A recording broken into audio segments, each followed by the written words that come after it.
Guess what, guys? I'm one of the foremost world leader in the knowledge on ancient texts and tablets, scriptures, papyruses, and cylinder scrolls. And guess what? In all the ones I've gone through, over thousands over the years, not one of them is speaking about the creator of the universe, which is real. I acknowledge that. Matter of fact, so did the Anunnaki.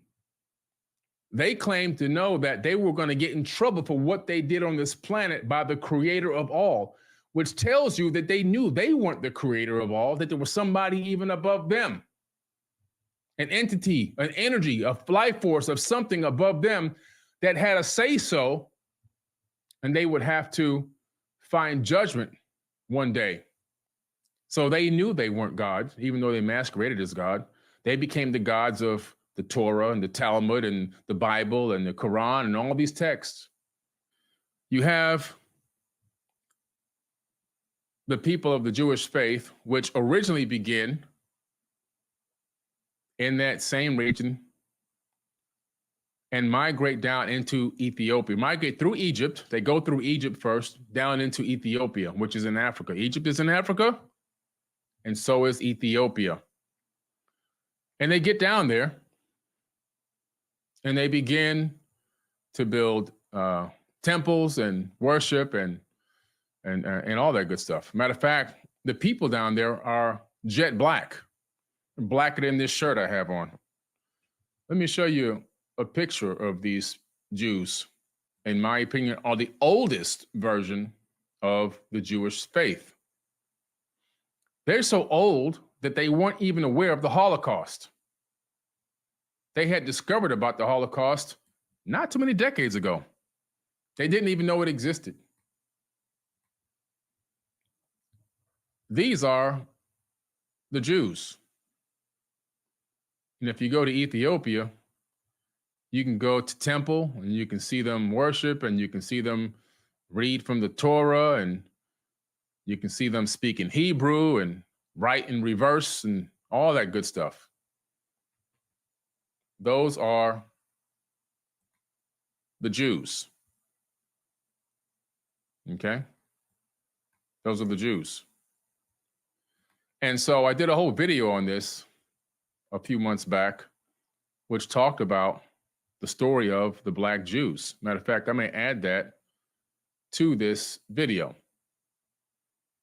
And it doesn't mean that I'm extra proud that they're Black or anything like that. I'm just pointing out actual facts. This is an actual fact of life that can't be changed. It's a reality that can't be altered.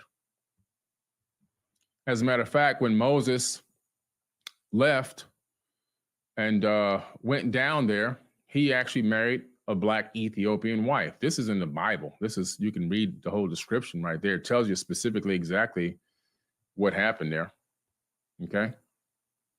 And the reason why I bring this up is because it's so interesting that in the video I did, these same Black Ethiopians have the hardest time getting access to Israel, which is supposed to be this promised land, quote unquote. In that video, I have a woman who actually is in Israel that works in the government.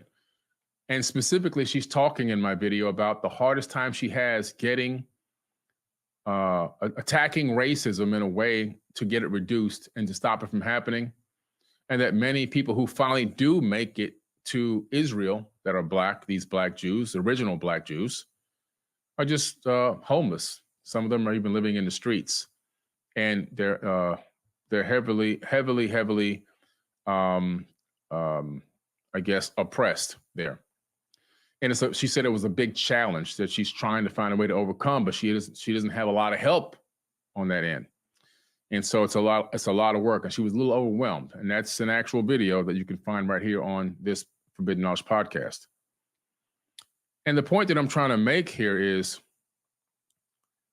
we have a strange situation here where people end up in this faith, claim it for their own, which is interesting. And then they go on this text that says they own all this land because it was given to them by God. It's pretty interesting. Now, when you analyze the land that was given to them by God, from the biblical, from the ancient text, or it's not really ancient, but you go into the biblical text and Torah. It's south and southwest of Lebanon mountains, north and east of Egypt, east of the Mediterranean coastal plain, west of the Arabian desert, and the land of Canaan was located in the southern Levant, which today includes Israel, the West Bank, and Gaza and Jordan. The southern parts of Syria and Lebanon. Now, if you look at the biblical part, which is the south and southwest of Lebanon and north and east of Egypt, the east of the Mediterranean coastal plain, that's a much bigger piece of land. Like, that's a massive swath of land that supposedly that they were promised a very long time ago. They believed in this promise so strongly that they decided to go there and just go to war against the people that live there and take their land from them. Sound familiar? Does that sound familiar to you? Just go and just take it and claim it in the name of God. Pretty interesting.